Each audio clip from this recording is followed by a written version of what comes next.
All right, Michael. So part of being and feeling like a man is, I guess, fighting for something bigger than yourself. What do you reckon about that? Yeah, we want our teenage boys to feel like men. And then at the same time, there's so many of us as parents who don't want our kids to go out there and take risks and take on challenges. But they need to do that. One thing that every teenage boy needs is a cause to fight, a battle to fight. And I use the word battle deliberately. It's if you're a mum, this may be hard to relate to because you haven't been in his shoes, but you can take our word for it. He feels like a man when he's fighting for something that's bigger than him. And for some kids, that's, global warming, save the dolphins or something. For some kids, that's a political thing. I mean, I've got a couple of friends who are strong in their political opinions. And for other people, that fight can be like all about animal rights.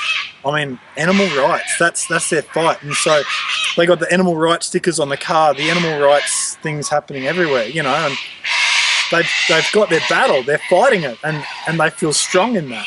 And when a teenage boy has a cause that's bigger than him, he's getting his eyes off his own little world and his own little, I was bullied or whatever, onto something else that matters. And that's where he feels strong, and that's where he can thrive, and that's where he can contribute. So, Jared, what about you? What was your battle? What was your cause when you were a bit younger?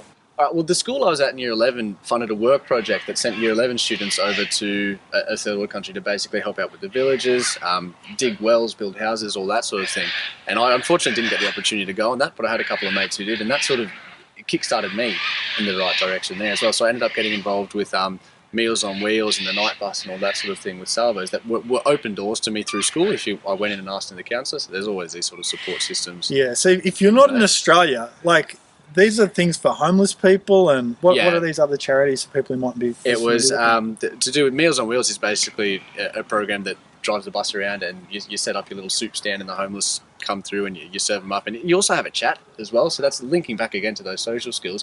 These are some of the best conversations I've ever had in my life. We'll sit and eat over a bowl of soup for 45 minutes and just talk and talk and talk and talk and listen to these people's life stories and experiences, which are, so incredible. For someone to end up homeless on the streets, they've gone through something in their life, okay, and there's experiences in there that you can learn from as a young man. It was just a really, really positive experience for me, and you're absolutely right. You felt like you were giving back. You felt like you were part of something greater than yourself. You almost lose that sense of, oh crap, my assignment's due on Friday, or I've got to play football this week and there's a big game coming up, because you're so involved with other people and that bigger cause.